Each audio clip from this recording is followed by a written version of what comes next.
The mountains were already red when Rowan Mercer woke up. He had not needed an alarm in 40 The time has years. come. We His must body strike. had Understood, learned Commander. long We are ago to ready. pull Good. itself out Do of not. sleep before the Readings world are asked it spiking. to. Possible A containment habit breach. formed in Containment the on deck field 5 and never power. surrendered, the way most field habits never were. He sat on the edge of the narrow bunk in his assigned quarters at Fort Meridian and let his eyes adjust to the pale morning light coming through the single window. Outside, the Rocky Mountains caught the first color of dawn the way they always did, without ceremony, without asking permission. Red, then orange, then gold, as if the entire range had been doing this every morning for 1,000,000 years and saw no reason to make a production of it. His left knee ached. It always ached in Colorado. Something about the altitude and the cold working together, pressing into the old damage the way a familiar weight settles into a familiar place. He stood slowly, not because he had to, but because there was no reason to hurry. He was 71 years old and he had made peace with the mechanics of his own body, the same way he had made peace with most things. You understood what it could do. You worked within that. You did not spend energy on the distance between what was and what used to be. He dressed without looking in the mirror. Gray uniform, plain. A few small pins near the left collar, the kind you had to lean close to read, the kind that did not announce themselves. He had been offered a more decorated dress uniform for the week's activities and had politely declined. He had not explained why. The explanation was not something that translated well into the language of social courtesy, and he had long since stopped trying to make it. He filled a mug of coffee from the small unit beside the bunk and carried it to the window. Fort Meridian had been built 11 years ago on a wide plateau 40 minutes outside Colorado Springs, designed from the ground up as the first joint training installation on Earth's soil. The architecture was deliberately functional.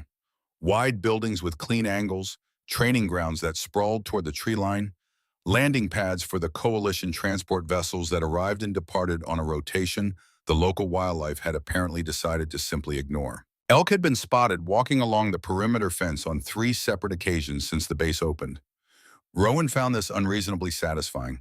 He stood at the window and drank his coffee while the mountains finished turning gold. He had not been asked to speak this week. He had been asked to observe.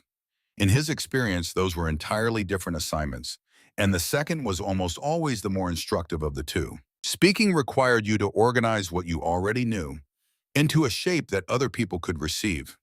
Observing let you find things you did not know you were looking for. He had arrived 2 days ago. He had taken a seat at the back of every session. He had said very little.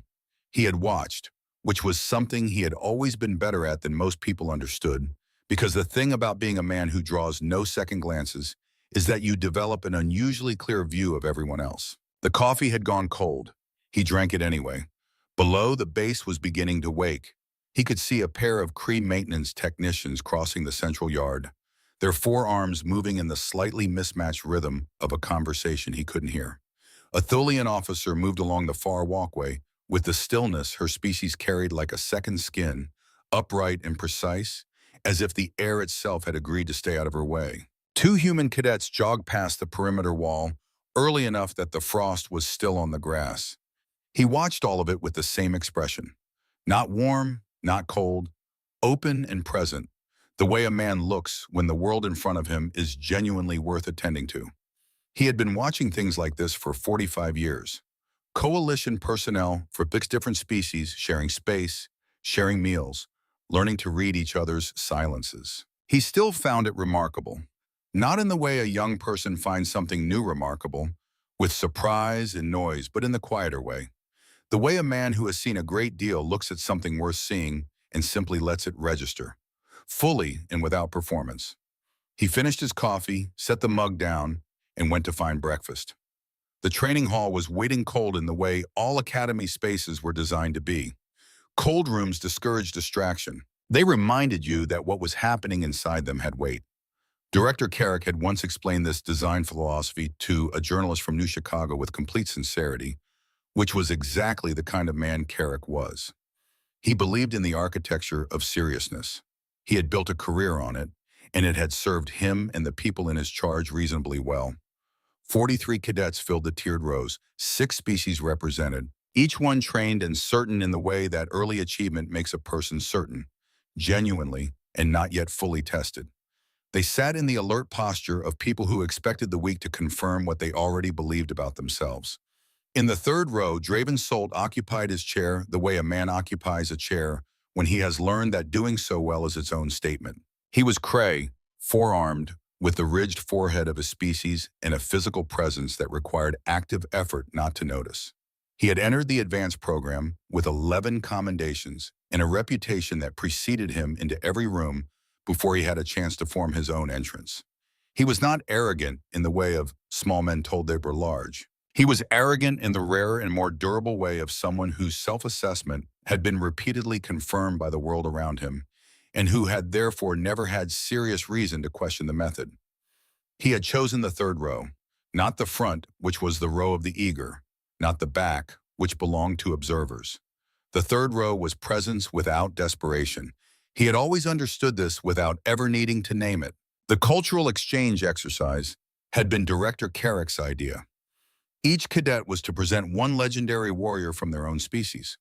Not the most powerful, not the most decorated, but the one whose story best captured what their kind was made of when everything had gone wrong. It was designed to build understanding between coalition members. In practice, it had become, within the first hour, a quiet competition that no one had named aloud, but everyone was playing. Solt had gone first. He described Warlord Sereth of the Kree, a four-armed conqueror who had brought down 3 star systems in under a decade, not through superior numbers, but through a strategy so precise and so deeply studied that it had become required curriculum in every serious military academy in the known galaxy. Sereth had never lost a battle. Every Kree soldier alive knew his name before they knew their own rank structure. Solt told the story with the ease of a man who has told it before and has always taken pleasure in the telling. He moved through it with ownership, with satisfaction, with the comfortable authority of someone who knows his material thoroughly and enjoys knowing it. The room gave him exactly the reception he had expected. Yael Voss had gone next. She was Thulian, tall and pale, with eyes that held a color having no name in most languages, something between deep amber and a shade that existed only in certain kinds of light at certain times of day. She described a mine commander called Vel, who had faced an enemy fleet of 600 warships and dismantled it without a single weapon being fired. Vel had entered the consciousness of every enemy captain simultaneously and shown them all the same vision, a complete and absolute end, until not one of them retained the will to continue. The room went quiet in a way that had nothing performative about it. Then Director Carrick said Mara Ellison's name. She was 26 years old and she walked to the front the way she did most things, without particular speed, without looking around to measure how many people were watching. She was carrying a data pad with both hands and held it with the care of someone who has already memorized every word but wants to get it right anyway. She stood at the front of the hall and told the story of Thomas Aldrin. Thomas Aldrin was not a general. He was not a conqueror or a fleet commander or a man whose name appeared in any record most people in the galaxy would ever have reason to read. He was a soldier from a century ago, from a time when humanity had not yet seen another star up close, had not yet understood that the universe was something it would need to share.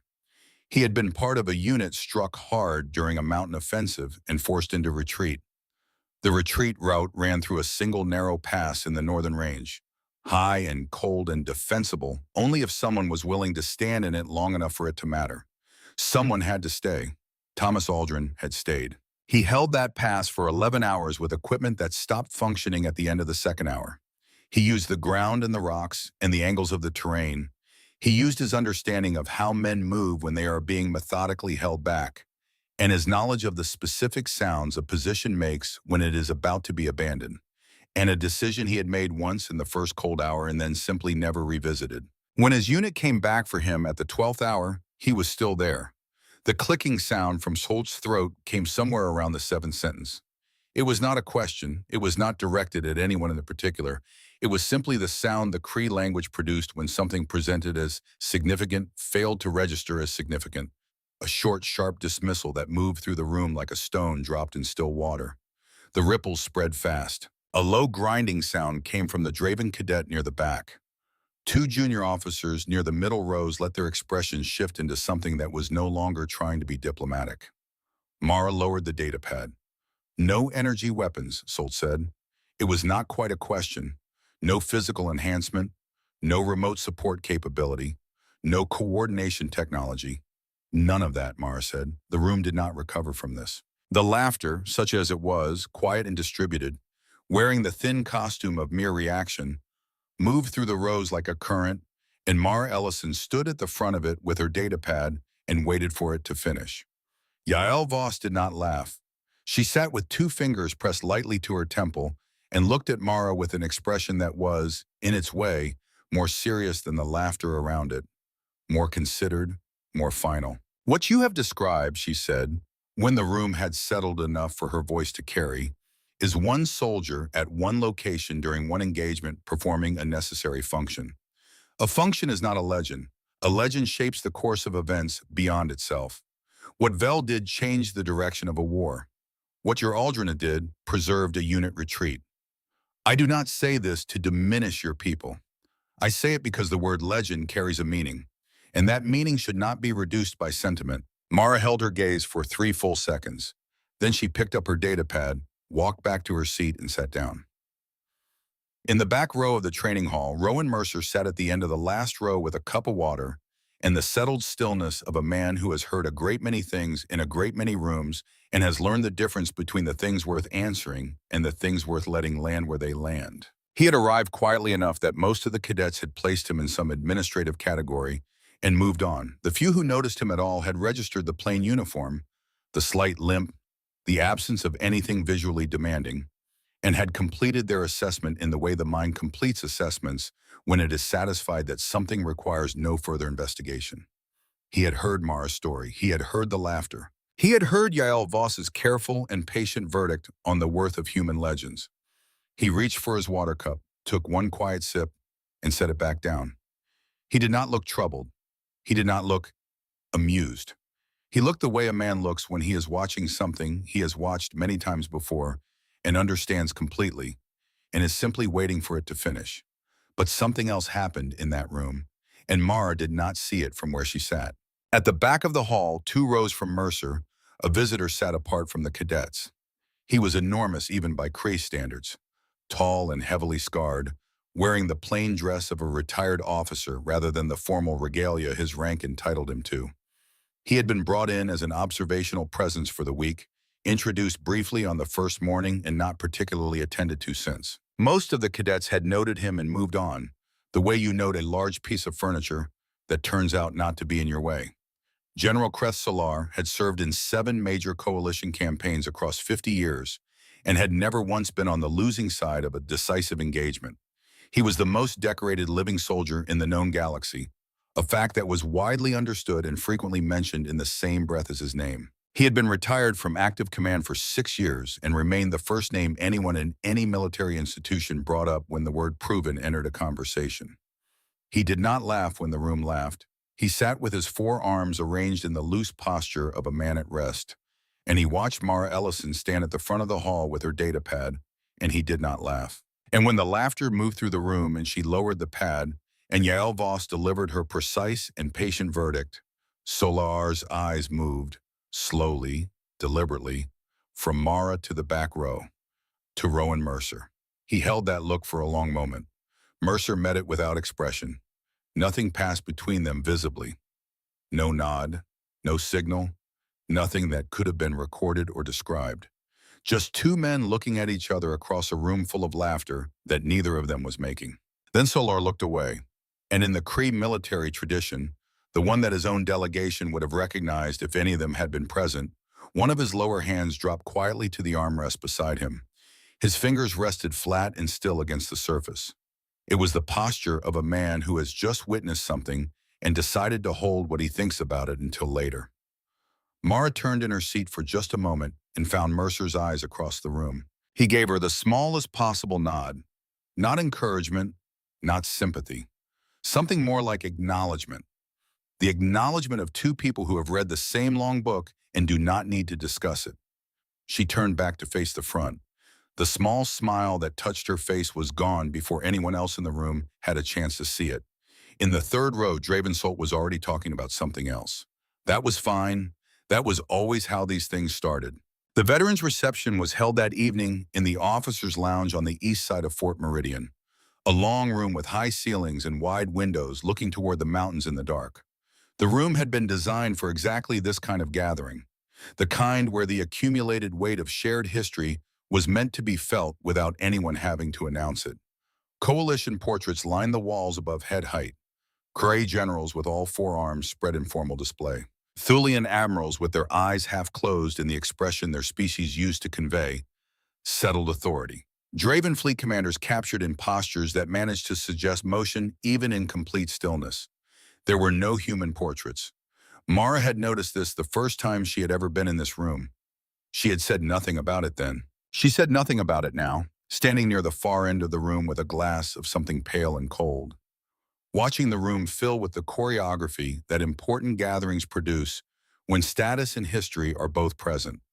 Kreth Salar entered early, which surprised no one who understood what that meant. The room reorganized itself around him before he had fully crossed the threshold, not because anyone directed it, not because a protocol required it, but because his presence had a gravitational weight that other presences in the room simply did not.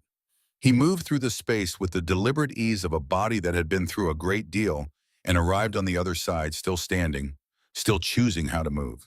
His scars were visible and extensive, the kind that said he had chosen the wounds over the alternatives each time, without particular drama about having done so. He found a position near the center of the room, and other veterans gathered around him the way warmth gathers people, without instruction, without design, simply because it was the natural thing the room was going to do. The human delegation arrived 40 minutes after the reception began, 4 of them. General Francis Alderton, retired, who had commanded a coalition fleet in the outer campaigns and carried a service record with genuine weight behind it. Colonel Diana Marsh, who moved with the economy of someone trained to accomplish things in minimum necessary motion. Lieutenant Brennan Hooks, young and precise and easy to underestimate because he still looked like he should be somewhere with a textbook. And at the back of the group, Rowan Mercer, walking with his slight limp, wearing his plain gray uniform, carrying nothing. Draven Salt was standing near the central table with a small group of Kree officers when the human delegation entered. He looked over with the portion of his attention that peripheral arrivals deserved. He noted Alderton as someone whose rank warranted acknowledgement. He processed the others and returned to his conversation. The older man in the gray uniform at the back of the group registered as administrative, the way a piece of furniture at the edge of a room registers when the thing you want is on the other side of it. He turned to the young Kree aide at his shoulder. "The one at the back," he said. "Gray uniform. The limp." The aide glanced briefly toward Mercer. "He came with the military group. Administrative, I think." Salt nodded once and returned to his conversation. It was not contempt. It was simply the conclusion his assessment had reached, and he saw no reason to revise it on the basis of an absence of contradicting evidence. This was how good assessments worked. You gathered the visible information. You drew the reasonable conclusion. You moved on. Mara watched this happen from across the room. She felt Finn Gallagher tense beside her immediately. "Don't," she said quietly. "I didn't say anything. You were about to." He exhaled slowly through his nose. He just wrote off a fleet admiral like he was background furniture. He doesn't know. "That is exactly the problem," Finn said. His voice had the heat of someone who has been carrying a frustration all week and has just found a specific place to put it. Mara turned her glass slowly in her hands. "No," she said. "It's actually the point." Finn did not look like he agreed. He stayed quiet anyway, which was one of the more useful things he had learned to do over the course of the week. On the other side of the hall, Solar had drawn a natural audience of younger officers from 3 different species, all of them leaning slightly forward, all of them listening with the focused attention certain people command without asking for it. He was not performing, he was simply speaking. And speaking to Solar was like standing near a source of sustained heat. You found yourself oriented toward it before you had decided to be. Mercer had moved to the far end of the room near one of the large windows. He stood alone with a glass of water, looking out at the dark shapes of the mountains against the sky beginning to show stars. Not because he had been excluded, though he had been, in the quiet and thoughtless way that requires no decision and no intention.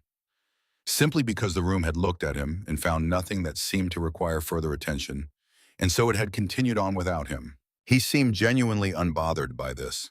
He stood at the window with the patient attention of a man who has learned that most things worth waiting for do not announce when they are about to arrive. The moment came near the middle of the reception. Solt crossed toward the refreshment table and did not see Mercer standing there. He reached past him for a drink, not rudely, not with intent, simply with the unself-consciousness of a man who has never had reason to register what he is reaching past. The reaching was the thing. The not noticing was the whole of it. Mercer stepped slightly to the side to give him room and said nothing. It was a small thing. It said everything. Across the room, Creth Solar caught this moment. The old general went very still. Not the stillness of someone startled. The deliberate stillness of a soldier who has just received important information and is deciding what to do with it. His four eyes tracked from Solt to Mercer and back, slow and precise, taking the full measure of what he had just seen. Whatever moved across his face in the seconds that followed moved too quickly and too quietly for anyone near him to read clearly. Then it was gone. He turned back to his conversation, and his expression settled back into its usual state of authority, and nothing about him from the outside suggested that anything had changed. But one of his lower hands had dropped to his side. His fingers tapped once against his leg, a single, barely perceptible tap. In Cree military tradition, among those who knew what it meant, it was the controlled gesture of a man holding something back. Near the end of the reception, Solt was speaking to a group of junior officers with the ease of a man who enjoys being listened to and has rarely had reason to question whether he deserves to be. He had been talking for several minutes about a ground campaign, 14 confirmed field engagements across 2 active fronts. It was a genuinely impressive number, and he knew it was impressive, and he was comfortable knowing it, which was a different thing from arrogance, though the distance between them was smaller than he knew. 14 ground engagements, he said, setting his glass down for emphasis, each one different. You learn things in field command that no simulation teaches you. You find out what you are made of, and you find out what the soldiers behind you are made of. His audience agreed with the easy agreement of people who had been agreeing with him all evening. 2 meters away, at the end of the same table, Rowan Mercer was refilling his water glass from the table dispenser. He had heard the number. He had heard the tone. He did not turn around. He finished filling the glass, picked it up, and walked quietly back toward the window. His expression did not change. Mara was watching from across the room. She felt a familiar weight settle in her chest. Not anger, not sadness, not the hot and immediate thing that Finn was clearly managing on the other side of the room. Something older and more specific. The feeling that comes from knowing the precise size of a gap between what is visible and what is real, and understanding that the gap cannot be closed by anyone except the people standing in front of it, and only when they are ready to step forward on their own. Finn appeared at her shoulder. He didn't even turn around, Finn said. He just walked away.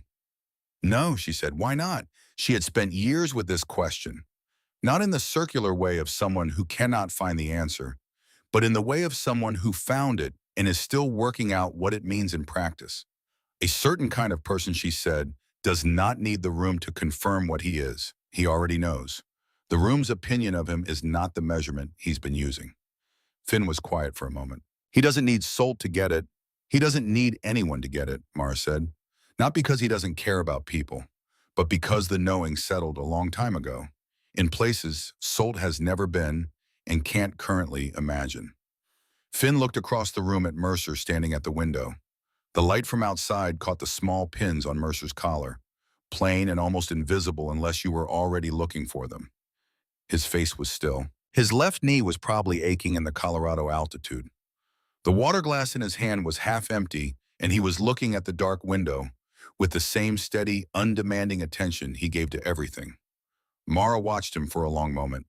Tomorrow would come, she thought, and the day after that, and eventually the moment would arrive when this room would understand what it had been standing next to all week. She found him in the corridor 20 minutes later, walking back toward the residential wing alone, moving at his own unhurried pace, his limp slight and habitual, his hands empty at his sides.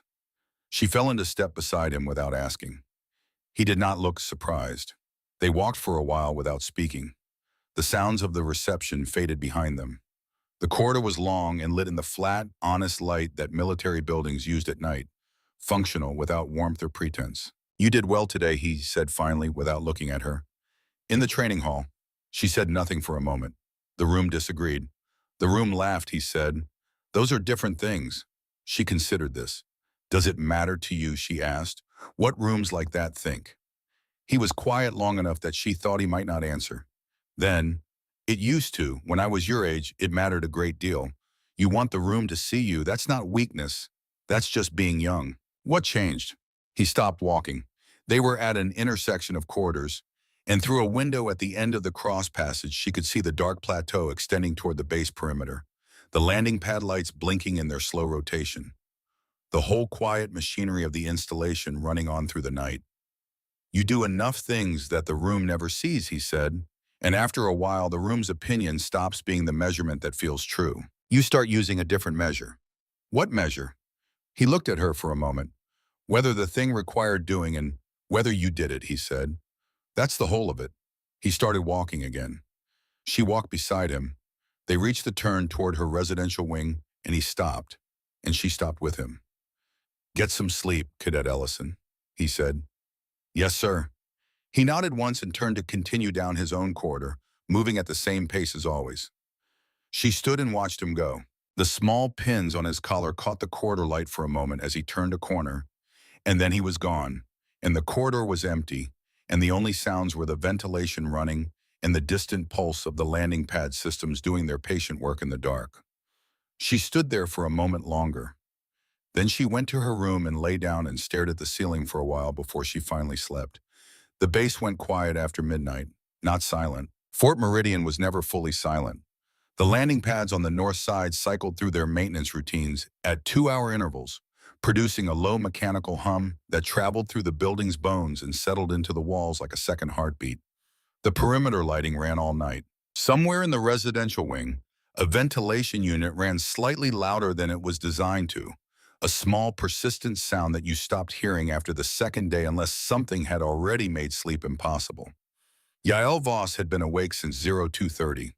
She was sitting on the edge of her bunk with the small terminal from the shelf beside her, open in her hands, its pale light the only light in the room. She had already performed the standard Thulean cognitive discipline sequence twice.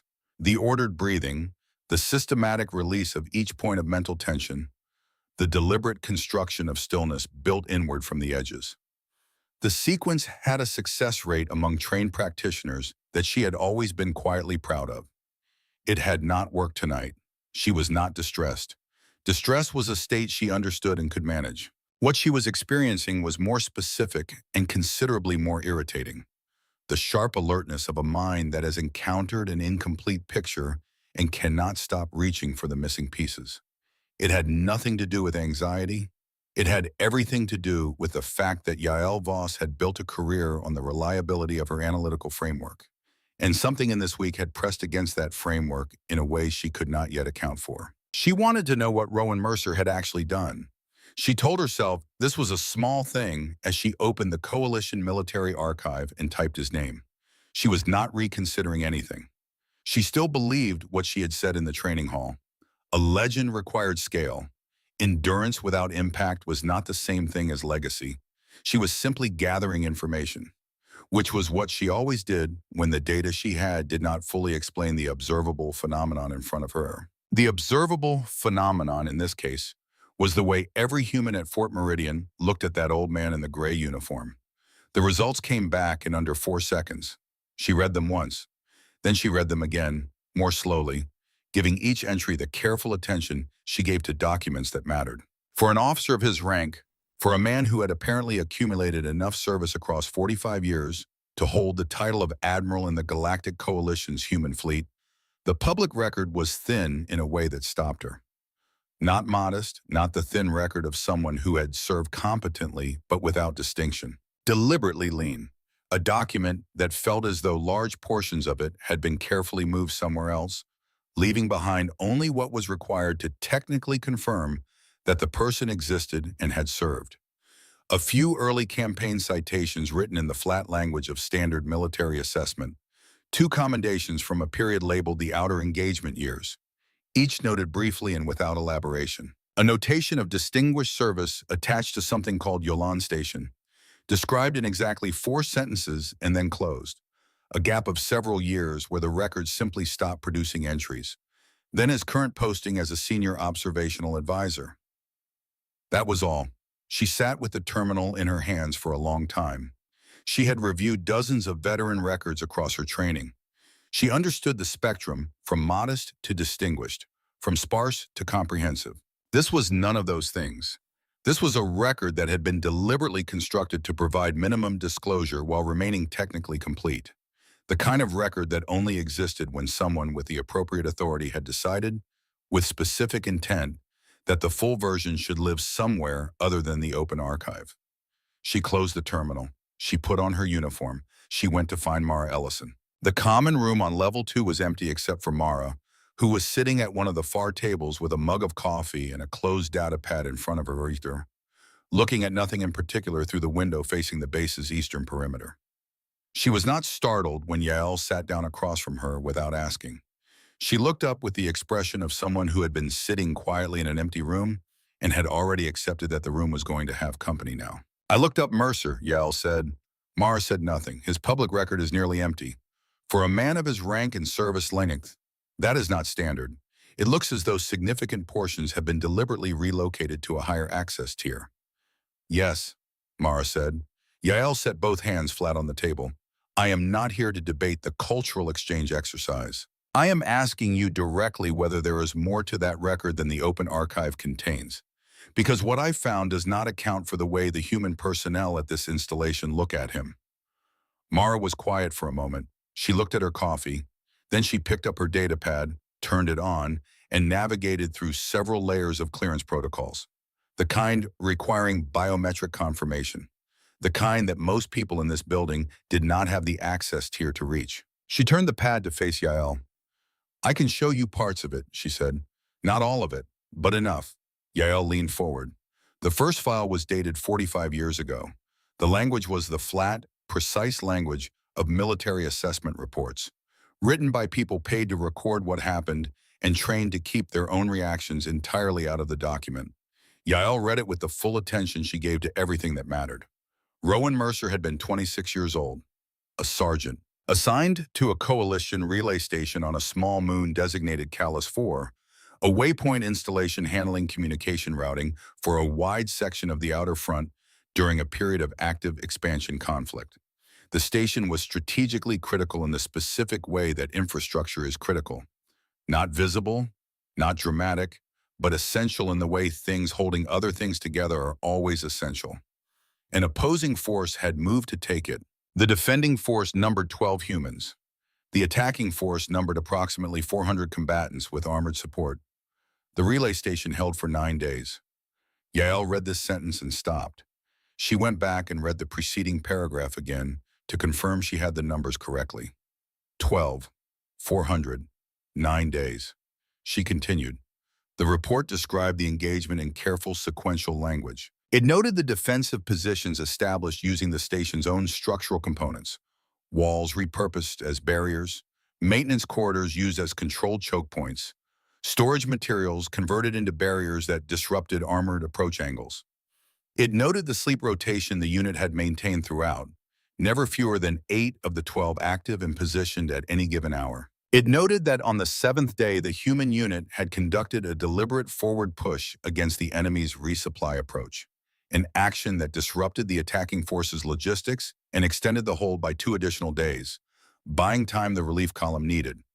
At the end of 9 days, coalition relief forces had arrived to find the station intact and 11 of the 12 defenders alive. Mercer's name appeared twice, once as the unit's ranking non-commissioned officer, and once in a single line near the bottom of the last page, in the same flat language as everything surrounding it, distinguished from its context only by what it said. Sergeant Mercer's tactical decisions on days 3 and 7 are assessed as the primary factors in the unit's ability to hold position. Yael read this line 3 times. She reached out and touched the screen to scroll to the next file. The second record carried a classification header Yael recognized as several levels above her current access. Mara had opened it with her personal clearance code, And Yael understood enough about what this meant to understand that Mara was doing something she did not do lightly. The file concerned something called Operation Marin's Deep. Yael knew the name from coalition history as a minor action in the outer campaigns. Minor meaning it had never been designated as significant in the standard histories, never flagged for detailed study in the academy curriculum, never cited in the analysis papers that shaped how military theorists understood the period. What she read in the classified record was a different version entirely.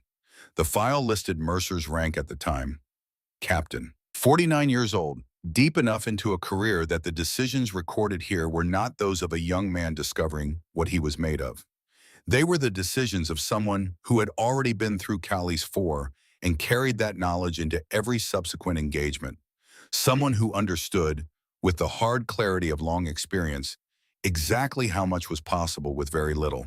A human platoon operating without air support and without functioning long-range communications had identified and dismantled an enemy naval coordination center.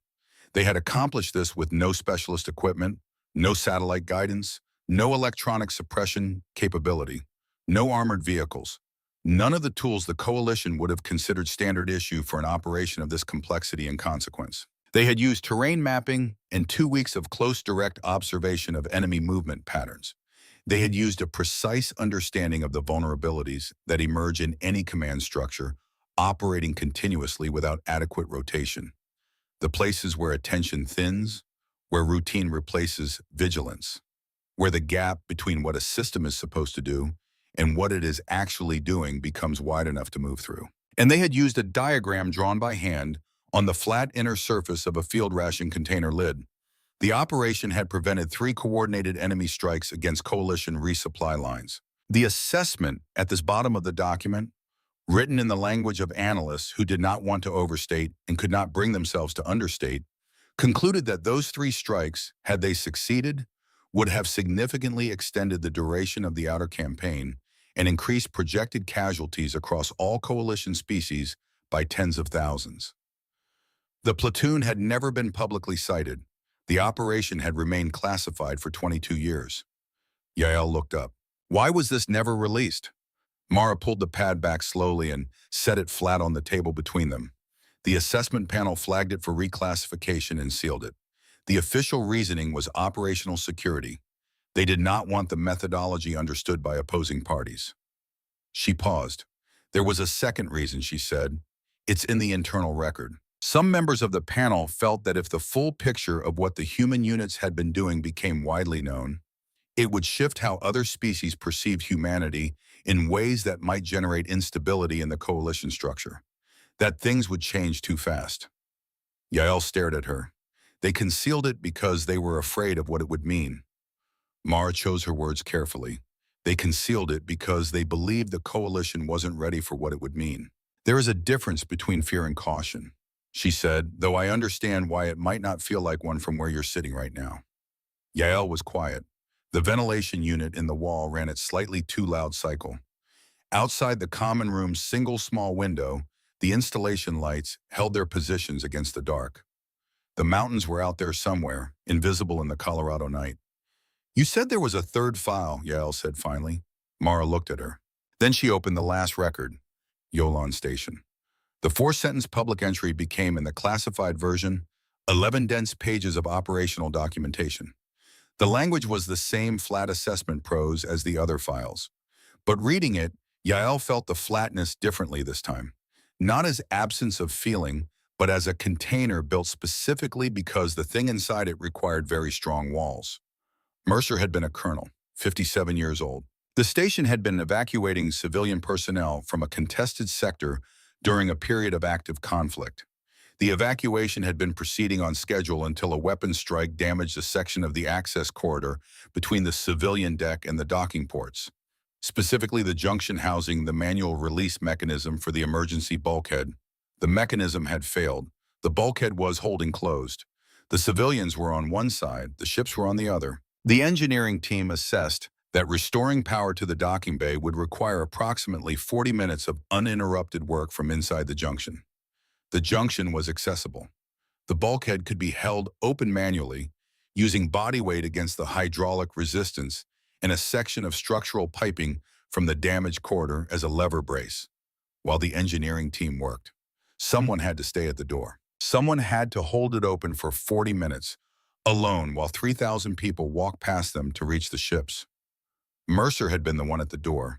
The report noted, in its precise and clinical language, that his left knee had been damaged by falling debris in the 8th minute of the hold. It noted that he had continued regardless. It noted that at the 23rd minute, when the engineering team encountered a secondary complication and communicated that additional time would be required, he had acknowledged this information and maintained his position without requesting relief. At the 40-minute mark, power was restored, the bulkhead released. The engineering team came through the junction and found him still standing in the frame. 3,114 civilians had reached the ships. The injury to his left knee had never fully healed. He still walked with the limp. Yael read the last page slowly. She read it the way you read something when you need to be certain you are not misunderstanding it, when you want to be sure that the thing you are receiving is the thing actually being said, and not something your expectations have shaped the words into. Then she sat back in her chair. The common room was completely still. "Why does he not speak about any of this?" she asked. Mara thought before she answered. She seemed to be choosing not the most eloquent version, but the most honest one. "I think," she said, "because it never occurred to him that he should have to." Yael looked down at her own hands on the table. She was aware of her own breathing, aware of the specific quality of the silence in the room. Not uncomfortable, not heavy with anything unresolved, just large. The kind of silence that arrives when a frame of reference that has been adequate for a long time is discovered to be considerably smaller than the thing it was supposed to contain. She was thinking about scale, about the criterion she had used in the training hall with complete confidence. A legend requires scale. Endurance without impact is not the same thing as legacy. She had said this as though it were a settled principle. She had said it with the authority of someone whose analytical tools had consistently produced reliable results. She was examining the tools now. Callus 4, a relay station whose survival kept a sector's communications intact during a critical period. What does it change when the communication lines hold? When the information moves through as it was meant to? How do you count the decisions made correctly because the data arrived, the orders transmitted in time, the units that held because they knew where the others were? Operation Marin's Deep, tens of thousands of lives, the length of a war measured not in battles won, but in battles that never needed to be fought. How do you assign scale to an absence? How do you measure what did not happen? Yolin Station, 3,114 people. Each of them walked through a door that one man held open with a damaged knee for 40 minutes because the situation required it, and he happened to be the one present. After a long time, Yael said quietly, almost to herself, "I told that girl her story wasn't a legend. I said it didn't change the course of events." She stopped. "I was wrong about the scale," she said, "and I was wrong about what the word means." "I know," Mara said. "Some things work on you that way." The base ran its nighttime routines around them. Landing pad cycles, perimeter lights, the ventilation unit with its persistent, slightly too loud rhythm. Outside, the stars held their positions above the Colorado Plateau. Yael sat with the weight of honest recalibration. Not comfortable, not uncomfortable exactly, but real. The kind of reckoning that only works if you let it go all the way through rather than stopping it at the point where it starts to cost you something. "You said there was no version of this," she said slowly, "where a single soldier's choices genuinely changed the structure of events." Mara looked at her. "I was wrong about that too," Yael said. She did not say it dramatically. She said it the way you say something true that you have just finished arriving at, simply and without decoration, because the truth does not need any. Mara nodded once. She picked up her coffee mug, found it had gone completely cold, and set it back down. They sat together in the empty common room for a while longer without needing to fill the silence with anything. It was enough to have said what had been said. It was enough that two people had sat in a quiet room at 3 in the morning and told each other the truth about what they had found. Eventually, Yael stood and said goodnight and went back to her quarters. She lay down in the dark. For the first time in 3 days, she slept easily and completely and did not wake until morning. The gym on the lower level of Fort Meridian's residential wing opened at 0500, and was rarely occupied before 0600. It was a functional space built for use rather than appearance. Weights and resistance equipment arranged in practical rows, a floor that absorbs sound in the way floors do when they have been designed with serious intent. Mercer was there when the lights came on. He had been there for 20 minutes already, working in the near dark with the familiarity of a man who does not need light to know where things are. He was using a simple free weight, a single-handed press, nothing complex, repeated at a slow and even cadence. Left side, then right side. The left knee adjusted when he shifted his stance, and he let it, accommodating the limitation with the practiced ease of someone who finished being frustrated by it a very long time ago and simply works within it now. He did not look like a man performing fitness. He looked like a man doing maintenance on something he intends to keep using. Draven Solt arrived at 06:02. He had come for his own early session, the same disciplined routine he maintained regardless of location, and he moved directly to the equipment section he preferred. Forearmed, efficient, already in the focused state he reserved for physical training. He was halfway through his first set when he saw the movement in the far section of the room. He stopped. He did not mean to stop. The eye catches something and the body holds, waiting for the mind to process it. He stood and watched the old man in the corner, working through his steady, unremarkable routine with the left knee accommodating and the weight modest and the motion entirely without exhibition. Mercer had not looked up. He continued at the same slow, even cadence. Then he adjusted his grip, and the shift brought his eyes up, and across the full width of the room and through the long mirror on the far wall, 4 eyes met 2. Neither of them spoke. The mirror gave the room a doubled quality, as though 2 versions of the encounter were happening at once. The old man with the gray uniform and the slight limp, and the Kree commander with his 11 commendations and his forearms in his third-row certainty. Between them, the width of the gym and something else that did not yet have a name, a low-frequency thing that moved in Solt below the level of language, in the part of a person that processes information before the thinking mind catches up with it. The moment lasted perhaps 5 seconds. Then Mercer looked back down at the weight in his hand and resumed his press at the same cadence as before. Solt left the gym. He walked down the corridor, and he was 3 full turns away before he slowed and then stopped and stood with his back against the wall and one of his lower hands pressed flat against the surface beside him. He was not a man who stood in corridors. He was not a man who needed to.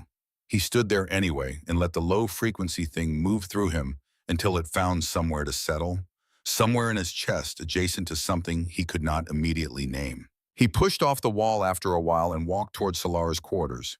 He found the general in the east-facing observation room at 0900, a space Solar had apparently adopted as his preferred location for the parts of the day that did not involve scheduled activity. Solar was standing at the wide window, his lower 2 arms clasped behind his back, his upper 2 resting easy at his sides, looking out at the morning light on the mountains, with the focused inward attention of a man thinking carefully about something for which he has all the time he needs. He did not look up when Solt entered, but acknowledged the approach with a slight shift of weight that indicated he was aware of it. Solt had been around enough senior Kree officers to understand that Solar always knew exactly who was in a room and where they were. The performance of not noticing was itself a form of message. "Sir," Solt said. Solar waited. "The human admiral," Solt said. "Mercer, the one in the gray uniform. I want to ask you directly whether you know who he is, because there is something in this installation that I cannot account for. The way the other humans carry themselves around him. The way you looked at him yesterday during the exercise. I have been drawing conclusions about him all week, and I am now questioning whether any of them were correct." Solar turned from the window. The full weight of his attention, when he directed it at you, was something you felt before you understood what it was. He looked at Solt for a long time, the 4-eyed, unhurried look of a man who has been assessing people for 50 years and has become very good at it. Then he said, "I know what he held at Dravon's Pass." The words arrived without elaboration. They sat there in the observation room, and Solar looked at Solt with the patient steadiness of a man who has said the important thing and is waiting to see whether the person in front of him understands that he has said the important thing. That was all. He turned back to the window. Solt stood in the doorway for a moment longer, waiting for more that did not come. He left. He walked back through the corridor with those 7 words, and they did not get lighter as he walked. They carried the weight of something that had been said by a man who did not say things carelessly. He walked with them through the clean corridors of Fort Meridian while the morning light crossed the plateau outside and the mountains stood in it the way they always stood, without comment, without explanation, without the slightest interest in whether anyone was paying attention. I know what he held at Drevon's Pass. Solt walked and carried this and did not yet know what to do with it. The afternoon tactics review ran long. Director Carrick had scheduled a session built around case study analysis of 3 historical engagements, and it had proven more demanding than several of the younger cadets had anticipated. By the end, the room had the slightly pressurized quality of people who had been concentrating hard for too long and were ready to be somewhere else. Mercer had sat at the back of this session as he sat at the back of every session. Water cup, plain gray uniform, expression of settled attention. He had not been called on. He had not volunteered. He had listened to 23 separate cadet analyses of 3 different historical engagements and made no notes, because he did not need to make notes. For at least 2 of the engagements being analyzed, his knowledge was not coming from historical record. When the session ended and the room began moving, Mara remained in her seat. Near the door, a compact Polari cadet named Wexdrahl was saying something to the officer beside him. He was young, ambitious, and had developed a habit across the week of asking questions designed to demonstrate the sharpness of his thinking rather than because the thinking actually required the question. He had done this 4 times in the past 6 days. Each time, the question had landed without the effect he had intended. He seemed not to have noticed the pattern. Mara watched him leave and made a mental note of his name. Finn dropped into the seat beside her. "He was in that room today," Finn said, during the Marin's deep analysis. He didn't say a word. "I know," Mara said. Finn leaned back and looked at the ceiling in the way of someone who finds that particular kind of patience very difficult to understand. "He has the whole context," he said. "He could have just told them." She picked up her data pad. "You hand something to someone," she said. "It's information. They arrive at it themselves. It becomes understanding. Those are not the same thing. And right now, this room is still arriving." Finn was quiet for a moment. He looked toward the door where Mercer had gone. "How long have you known?" he asked. "About all of it." She stood up. "Long enough to learn how to wait," she said. She left the room. That evening, Finn Gallagher sat on the edge of his bunk in his quarters and thought about what she had said.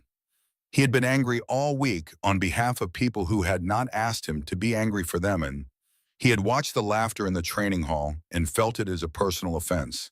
He had watched Solt reach past Mercer at the reception table and had wanted to say something every time, and had said nothing because Mara had told him not to, and he had trusted her enough to listen. He had thought trusting her meant waiting for the moment when he would finally get to say something. He was beginning to understand that was not what it meant at all. He sat with him this for a while, then he went to sleep. The morning of the strategy seminar came in gray.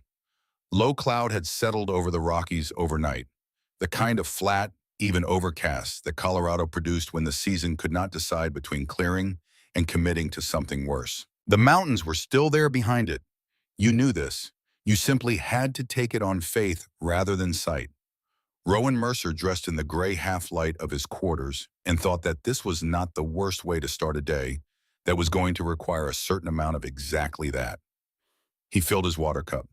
He had known since the schedule was posted 2 days ago that today's seminar would cover Drevon's Pass. He had known it the way you know something when you see a name on a list and the name belongs to a place you have been, a place you carry not with weight exactly, but with the specific density of things that happen and became part of what you are.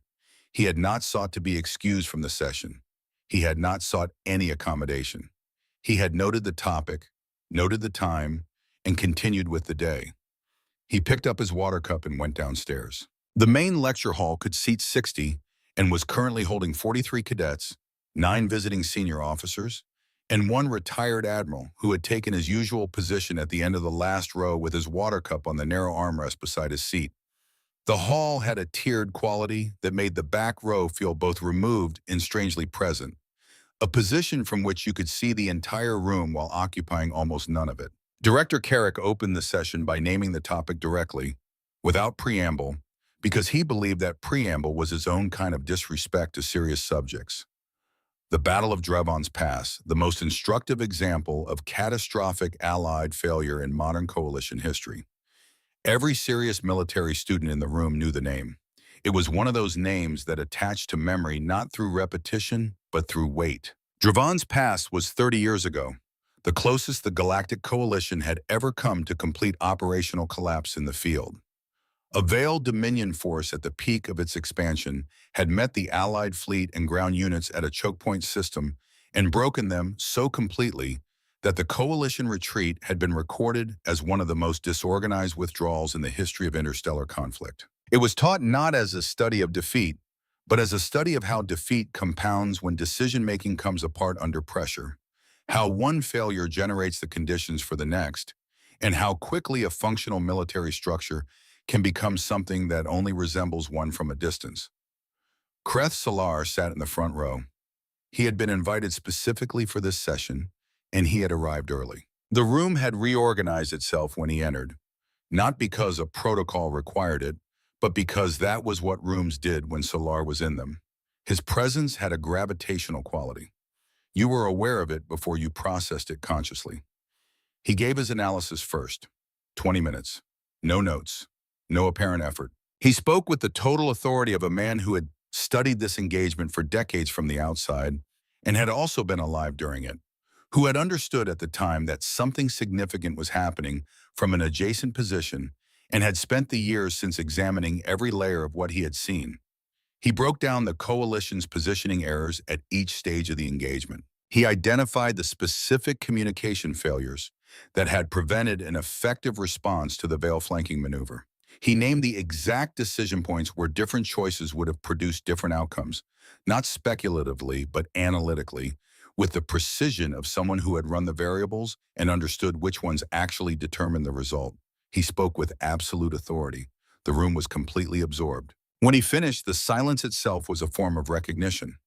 Then Director Carrick opened the floor, and several cadets offered analyses, careful and technically competent, shaped by the curriculum this engagement had become a part of. Wexdrahl had his hand half raised before the second cadet finished speaking. He was compact and watchful. The Polari cadet Mara had noted the previous evening, the one who had been asking questions all week designed to demonstrate the sharpness of his thinking. He had sat through 4 sessions this week asking those questions, and each time the questions had revealed more about his ambitions than his understanding, and he had not appeared to notice this pattern. He raised his hand and he looked not toward Director Carrick and not toward Solar, but directly to the back of the room. Admiral Mercer, he said. The room adjusted. People who had been facing forward turned in their seats. I understand that human forces were present at Drevon's Pass, Drell said. Given what we know about the engagement and its outcome, I am curious what role your people played in the coalition's difficulties there. The phrasing was careful enough to avoid being openly contemptuous. It was not careful enough to avoid being what it was. It was the kind of sentence built to arrive as a question, but land as an accusation. Several cadets near the middle rows exchanged small looks. In the third row, Draven Solt did not smile. His expression held neutral in the way of a man who has not yet decided whether what was just said required a response from him. He did not object to the question. In the front row, Kraith Salar went completely still. Not the stillness of discomfort, not the stillness of surprise. The stillness of a soldier who has just heard something and made a decision in the space between one breath and the next, to pay very close attention to everything that happens from this moment forward. Rowan Mercer set his water cup down on the armrest. I was at Drevon's Pass, he said. The room was quiet. He said it simply, with no weight beyond the fact itself, the way you state something that has already been established and does not need decoration. I was a lieutenant at the time. I was commanding a small ground unit on the left flank.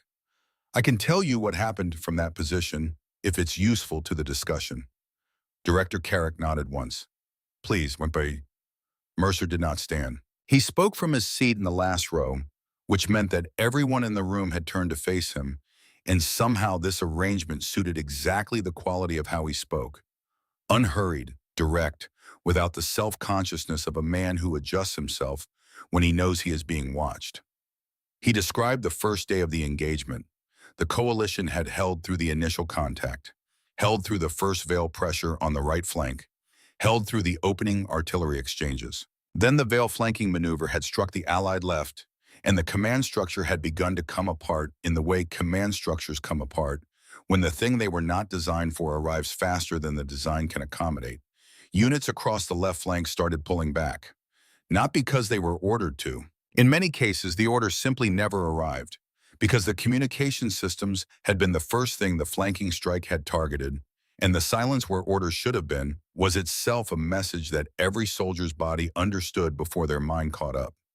The instinct in a collapsing position is to move towards safety. That instinct is not wrong. Under most conditions, it is exactly correct. The left flank broke, Mercer said. He said it without softening it, without the verbal gesture people use when they want the truth but also want it to be slightly less true than it is. It broke, not from failure of courage, from the compounding logic of a structure coming apart at its joints, each failure generating the conditions for the next, exactly as the engagement has always been taught. My unit had not received the retreat order. Our communication equipment was taken out in the first Veil strike. We did not know the left flank was collapsing around us. We knew the enemy was pressing hard on our position. We knew the ground we were holding was on the coalition's left boundary. We had not been told to leave it. He paused. So we stayed. He described the next 72 hours in the same precise, unhurried language.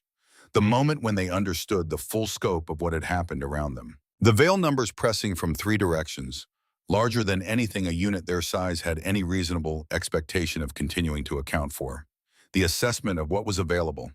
Not much, but something. The terrain, the wreckage of the initial strike repurposed into structure.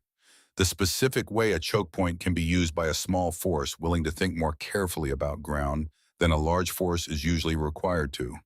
We did not have a defensive plan drawn up, he said. We built one from what the ground gave us. He described the sleep rotation, 90-minute cycles, always at least 22 of the 31 active in position. He described the second day when the Veil force surged hard against their position with the confidence of a force that has done its arithmetic and knows the arithmetic is in its favor. We did not fall back, he said. We moved forward into the surge. The calculation said that moving forward was less costly than giving ground. We took a position we had not expected to hold, which disrupted their timing and left us better placed than when the day had started. He said this the way someone describes a decision about how to organize supplies.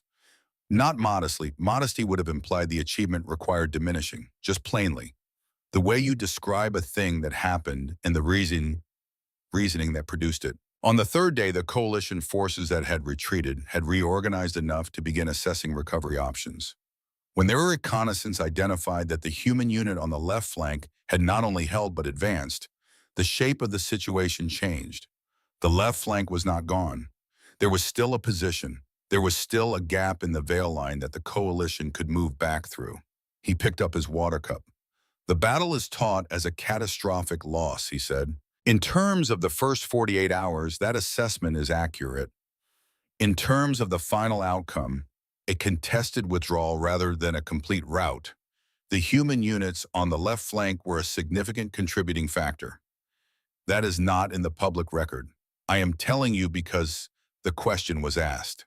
He drank from the cup. The sound of him setting it back on the armrest was audible in the front row. The room was so still that Mara could hear her own breathing. She had read the Draven's Pass operational file 3 years ago, had read the assessment language, and understood intellectually what the numbers meant. Hearing it spoken in that room, in that voice, in the plain, unremarkable tone of a man describing a problem that required a solution and a solution that was found, it was a different kind of knowing. It was the difference between understanding the weight of something and being handed it. She did not look at Wextraw, but from where she sat, she could see that he was looking at his own hands on the desk in front of him, and that whatever he had intended when he raised his hand 20 minutes ago was no longer the thing he was thinking about. In the front row, Creth Solar rose from his seat. He stood slowly with the deliberateness of a very large man, making a considered decision and allowing the decision to be visible. He came to his full height. He turned to face the back of the room. He raised his right fist and placed it against the center of his chest and held it there. The Cree salute of equals, not the acknowledgement of a superior to a subordinate, not the formal honor of a subordinate to a commander. The salute reserved, in Cree military tradition, for those recognized as equals in the deepest and most specific sense, soldiers who had proven something that could not be conferred by rank, could not be awarded by decoration, could only be earned by the irreducible fact of what they had done and how they had done it. Creth Salar had given this salute fewer than 12 times in 50 years of active service. The cadets near him understood this at different speeds. Some felt it register in the chest before the mind had finished processing it. Others read the room and saw it in the faces around them, which was its own kind of understanding. The hall did not make a sound. It simply held what had just happened in the careful silence of people who know they are present at something that does not benefit from noise. Mercer acknowledged the salute with a single small nod. Then he picked up his data pad and looked at it, as if the seminar had returned to its natural course. In the third row, Dravensolt was looking at the back of Creth Salar's head as the old general lowered his fist and settled slowly back into his seat.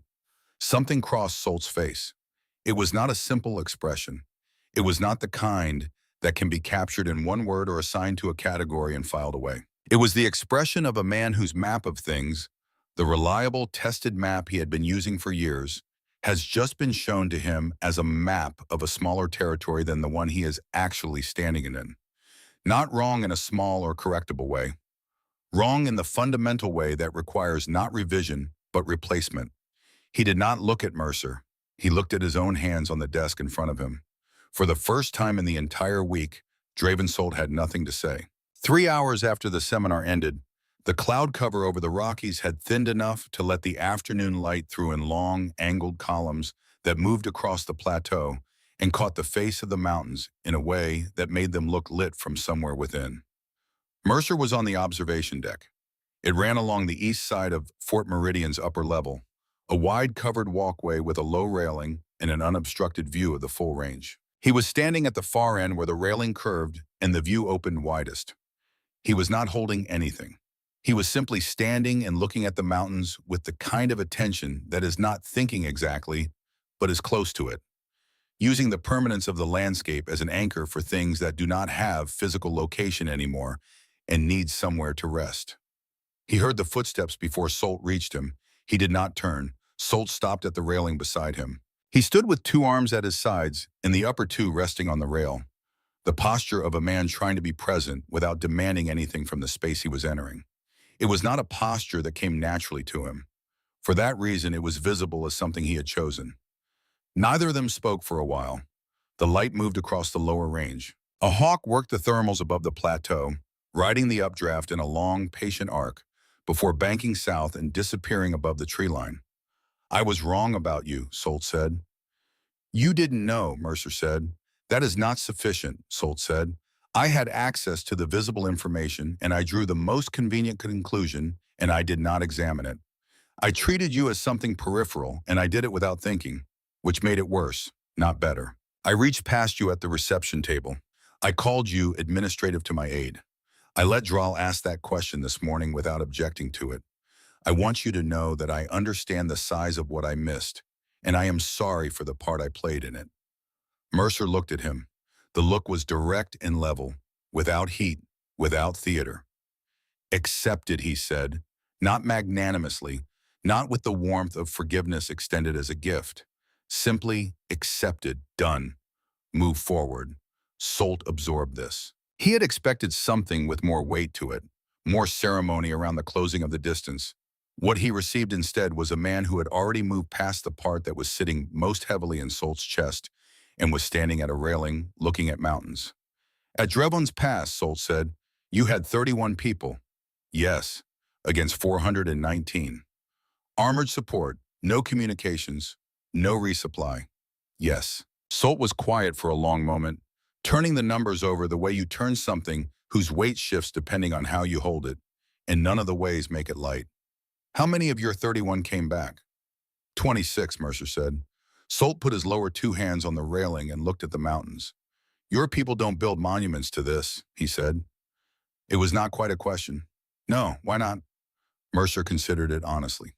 He gave it the same attention he gave everything, the attention of a man who does not have prepared answers because he has never needed them, Because the people doing these things are not doing them for monuments, he said. They're doing them because the situation required it, and they happen to be the ones present. Monuments are for later, for other people, for those who need the record to be visible in order to understand that it is real. The soldiers doing the work are generally occupied with the work. Solt was quiet for a moment. He watched the hawk disappear and did not look away from the tree line for a while after. In the seminar, he said, when Solar stood, I have spent my entire career aware of what that salute means and who he has given it to. I have known his history since I was old enough to hold a training weapon. And when he stood up and gave it this morning, he stopped. I understand it differently now, he said finally. What I am trying to say is that I understand it correctly now, which is different from understanding it intellectually. Mercer looked at him from the side, a brief, direct look. That is what it is supposed to do, Mercer said, when it is given to the right person for the right reason. It is not supposed to be comfortable. It is supposed to be true. Solt nodded slowly. He was quiet for a while longer. Are all human soldiers like this, he asked. The question seemed to genuinely interest Mercer more than the previous ones. He held it for a moment and turned it over carefully, giving it the honest consideration it deserved rather than reaching for a polished answer. Not all of us, he said. We are not a species without fear or failure. We have both in full measure, and anyone who tells you otherwise is trying to sell you something. But there is something in humans that behaves differently when the situation becomes worse. For most species, increasing difficulty produces a proportional increase in the instinct to stop, which is a rational response to information about conditions. For humans, at a certain threshold, the difficulty itself becomes the reason to continue. We don't fully understand it. It isn't something that can be installed through training. It's either there or it isn't. And when it's there, it runs on a different fuel than anything else we know. He paused. You fight to win, he said. That is a complete motivation and a genuine one. We fight because something in us refuses to accept the only other option. Those are different fuels. They don't run out the same way. Solt stood with this for a long time, long enough that the afternoon light had shifted and the mountains ahead of them were moving toward the cooler tones of late day. Then he straightened, and without speaking further, he turned and walked back down the observation deck, his forearms settling into their natural carriage, his footsteps steady and even, and carrying the particular quality of a man who has made a decision and is moving in its direction. Mercer watched him go. Then he turned back to the mountains and stood with them as the afternoon went soft at its edges, the long light coming down across the range in the slow, patient way of light that has traveled a very great distance and is finally arriving somewhere it was always going to end up. He stood there until the colors began to change. Then he went inside. The graduation ceremony was held in the main assembly hall the following morning. The cloud cover had cleared fully overnight. Colorado offered up one of its clean, cold, brilliant mornings, the kind that arrived without transition, as though the weather had made a decision somewhere in the dark and implemented it completely by the time anyone was awake to see it. The mountains were fully visible, sharp-edged against the sky that was the particular blue that only high altitude produced, a blue with nothing uncertain about it. The room had been arranged for formal occasion. The cadets stood in their rows in the dress of their respective species, each uniform its own language of identity and history and earned standing. The visiting officers filled the dignitary section. Director Carrick stood at the front with the posture of a man who takes the administration of serious occasions seriously and finds a specific and genuine satisfaction in doing them correctly. Kreth Salar sat at the front row of the visiting section with the settled permanence of something that has chosen its position and does not expect to be moved from it. His delegation filled the seats beside him. In the senior cadet section, Draven Solt sat with his hands flat on his thighs and his four eyes directed forward. His expression had the quality of a man who had spent the previous 24 hours looking honestly at something difficult and had arrived this morning at something on the other side of it, something that did not yet have a complete name but felt cleaner than what had been there before. Yael Voss sat among the Thulian officers, straight and still, not the stillness of performance. The stillness of someone whose interior has been reorganized recently and who is living in the reorganized version. Still learning the new shape of things, still finding where the walls are now. Finn Gallagher sat in his row with the slightly forward lean of someone who has decided to pay close attention and has positioned himself accordingly. At the back of the hall, in the last row, Rowan Mercer sat with his water cup. Director Carrick opened with brief remarks. He spoke about the purpose of joint training, the coalition's investment in understanding that cross-species lines, the importance of trust built before the difficult moments arrive rather than during them. He said these things with complete sincerity, and several people in the room heard them differently than they would have heard them a week ago. Then he began to read the names. He read them in standard order. Species groupings, human cadets coming after the Kree, and Thulian and Draven. This had always been the order. Mara had never said anything about it. When he reached the human cadets, he read Finn Gallagher's name first. Both human cadets in the hall rose immediately. That had always been the tradition. When one of yours is named, you stand for them, because their standing is your standing, and you do not make them stand alone. Then Director Carrick read Mara Ellison's name. Mara stepped forward from her row. Behind her, Finn was already on his feet. He had been waiting for this. All week, he had been angry on behalf of people who had not asked him to be angry for them. He had wanted to say something every time and had said nothing because Mara had trusted him enough to tell him to wait, and he had trusted her enough to do it. He understood now, in the way that understanding arrives when it is earned rather than handed over, that the waiting had been the thing, that this moment was what the waiting had been for. He stood and did not look around to see if anyone else was going to join him. He already knew. The other human cadet in the program, stationed on the far side of the hall, rose as well. And then, from the front row of the visiting dignitary section, Kreth Solar stood. He rose with the slow deliberateness of a man making a decision and allowing it to be seen. He came to his full height, the height that restructured any room it occupied, and he did not look around to measure the effect. He stood because he had made a determination, and the determination required him to be on his feet, and that was the entire calculation. His delegation rose without hesitation. They had been watching the same week from the same proximity and had drawn their own conclusions, and they stood without needing to be told. From the senior cadet section, Draven Salt rose. He stood without looking to his sides, without checking the room to assess the social geometry of the moment, to determine whether the risk of standing was acceptable given who else was standing, to calculate the cost.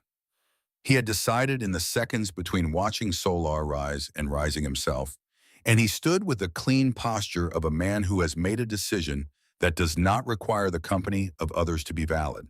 Then others.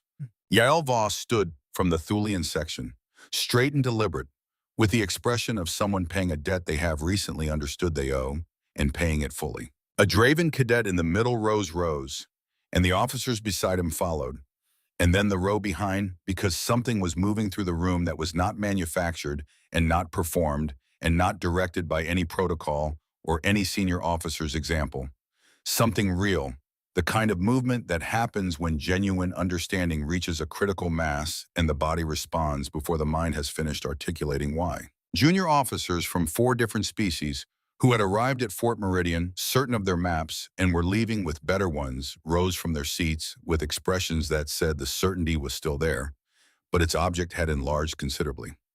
The room came to its feet, not because a protocol required it, not because anyone had organized it or anticipated the specific shape it would take. It came to its feet because something had shifted, quietly and without announcement, across the ordinary days of an ordinary week in an ordinary installation. The shift had been gradual and then complete, the way water finds its level, incrementally, and then all at once, and then settled. The people in that room had felt it happen in them, and they were standing in the place it had brought them to. Mara Ellison stood at the front of the hall and looked at all of them. She looked at the Kree officers and the Thulian delegates, and the Draven cadets, and the Polari advisors, and the junior officers from 6 species who had come here one way and were leaving another way. And she looked at Draven Salt standing in the senior section with his 4 arms at his sides and his chin up, and at Yael Voss standing straight and still among the Thulian officers, and at Finn Gallagher standing 2 rows back with the expression of someone who has been carrying something for a long time and has just set it down in exactly the right place. She did not look surprised. She looked the way a person looks when something they have carried for a very long time, quietly, without requiring confirmation, without needing the room to acknowledge it before it was real, has finally been seen by the room around them. Not relief, not triumph. Something older and gentler and more durable than either of those things. The kind of feeling that does not require a name because it is sufficient as itself. She stood at the front of the hall and let the moment be what it was. In the back row, Rowan Mercer was already standing. He had stood when the first human name was called because that was always the reason. The only reason that had ever been sufficient. The one that needed no calculation and no context and no awareness of who else was in the room. He stood now and watched the room rise around Mara, and his expression was the same calm, open expression it always was. But for just a moment, something behind his eyes moved. Not pride, not the satisfaction of vindication, not the relief of a long patience finally rewarded. Something older and quieter than all of those things. Something that does not come to a person from the outside, that cannot be given or received or witnessed, that belongs only to someone who has spent a long time trusting that what is real does not require a room's recognition to remain real. That truth holds its position regardless of whether anyone is looking, and who is now, in this particular morning light, watching the room arrive at the place he has been waiting for it to reach. Director Carrick, to his credit, let the moment continue past the point where the ceremony required him to proceed. He seemed to understand, with the instinct of a man who has built a career on the architecture of serious occasions, that this was one of them, and that the right thing to do was to hold the space for it rather than fill it prematurely with the next item on the program. The room stood. When the ceremony finally concluded and the cadets began to move, and the hall filled with the sounds of completion and departure and the particular warmth that endings produce when they are genuinely earned, Mara turned once and found Mercer at the back of the room. He was standing with his water cup, watching the room empty. His expression was the expression it always was, patient, open, neither warm nor cold, the expression of a man for whom the present moment has always been sufficient and who does not need the next one to begin before this one is finished. She held his gaze for a moment. He gave her the same small nod he had given her in the training hall on the first day, the nod that was not encouragement and not sympathy, but acknowledgement. The acknowledgement of two people who have read the same long book and understand what it means and have been reading it together without needing to announce that fact. She nodded back. The room moved between them, and she turned and went with the current of it. He stood for a while in the back row as the hall emptied around him. He looked at the walls above the moving heads of the people departing. The portraits there, the Kree generals with their forearms spread in formal display, the Thulian admirals with their eyes half closed in settled authority, the Draven commanders frozen in postures that still suggested motion, looked back from their frames, unchanged, as they had always been. There was still no human portrait among them. He looked at the empty frames between them, the gaps where nothing had been placed yet, the spaces that had always been there, and that he had never particularly thought about before and thought about now. He looked at the door through which Mara Ellison had just walked. He looked at the place where Crest Solar had stood in the front row, and at the chairs still holding the warmth of the people who had risen from them. He looked at the room that had been full a few minutes ago and was now nearly empty, and at the light coming through the high windows at the angle of a clean Colorado morning, covering the floor in long, bright sections that reached most of the way to the back row. He stood in it for a moment. The truth does not require a portrait, he thought. It does not require a record made public or a wall that carries your name or a room that knows what it is standing next to. It only requires that you hold a position, that you do what the situation asks of you, and you do not stop doing it until there is no longer a reason to continue. He had learned this a long time ago in a place that no longer existed as it had been then, from the specific and irreducible experience of doing it himself. Not once, but repeatedly across 45 years in locations that had no names in any official history and in rooms that had never known he was in them and would never know. He did not regret this. He had never regretted this. He drank the last of his water. He set the cup on the seat beside him. He walked toward the door at the front of the hall, past the empty chairs, through the shaft of morning light that lay across the floor, and he pushed the door open and went out into the corridor.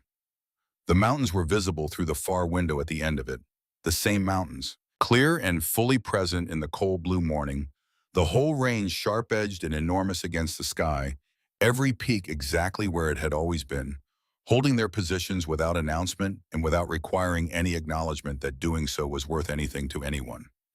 He looked at them for a moment. Then he walked down the corridor toward the morning, moving at his own pace, his left knee doing what it had always done, his hands easy at his sides, the small pins on his collar catching the light as he passed the window and went beyond it. The corridor was empty behind him. The room he had left was empty behind him. The mountains were ahead of him, and the morning was ahead of him, and whatever came next was ahead of him, and none of it required explanation or announcement or a room's recognition to be exactly what it was. He walked.